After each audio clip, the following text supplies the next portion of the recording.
Hi. ఏంటి special? ఏంటి special? ఇవాళ శుక్రవారం, అందులో నిచ్చెన ఏకాదశి కదా.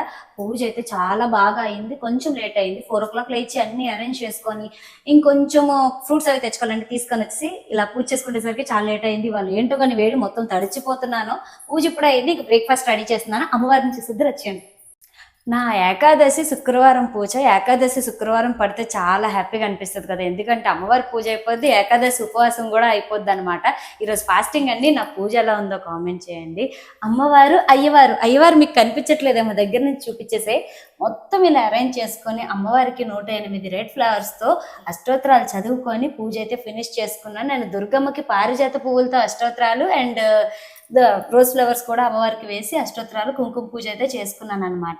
అయ్యవారికి అయితే మాత్రం ఈరోజు మా అయ్యవారి చీకట్లో కనిపించట్లేదు కదా, అయ్యవారికి గోవిందనామాలతో పూజ అయితే చేసుకున్నాను. తులసిమాల కూడా కనిపించట్లేదు, తులసిమాల పువ్వులు అన్ని కవర్ అయిపోయాయి అనమాట.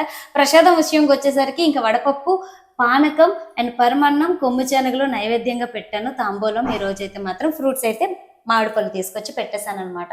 పూజ మాత్రం చాలా అంటే చాలా బాగా అయిపోయింది. తెల్లవారు తులసమ్మ దగ్గర పూజ అయిపోయింది. ఇప్పుడేంచో అమ్మవారికి అంతా పూజ అయిపోయింది. ఇంకా బ్రేక్ఫాస్ట్ రెడీ చేస్తున్నాను పిల్లలకి అనమాట. అమ్మవార్లు ఎలా ఉన్నారా కామెంట్ చేయండి. వినాయకుడు కనిపిస్తున్నాడా మీకు? గరిక పూజతో వినాయకుడికి కూడా పూజ చేసేసుకున్నాను అనమాట. ఎలా ఉందో కామెంట్ చేయండి. ఇంకొక విషయం ఏంటంటే, ఈరోజు అవ్వలేని వాళ్ళు మార్నింగ్ అయినా ఈవినింగ్ అయినా పూజ చేసుకోండి. లక్ష్మీదేవికి ఇవాళ చాలా మంచిది కదా. అండ్ వీలైతే ఒకసారి టెంపుల్ దర్శనానికి వెళ్ళి వచ్చేయండి. వెంకటేశ్వర స్వామి టెంపుల్ దగ్గరలో ఉన్నట్టయితే ఒకసారి వెళ్ళి దర్శనం చేసుకొని వచ్చేయండి. ఇవాళ చాలా మంచి రోజు అనమాట. అండ్ ఈవినింగ్ వారాహి అమ్మ పూజ 13వ శుక్రవారం పూజ ఉంది కదా, మొత్తం డీటెయిల్స్ అన్ని ఇస్తాను వారాహి నవరాత్రుల గురించి. అండ్ ఈవినింగ్ ఫుల్ వీడియో పెడతాను. అండ్ ఇప్పుడైతే ఈ పూజ ఎలా ఉందో కామెంట్ చేయండి. నేను మీ వైజాగ్ పిల్ల.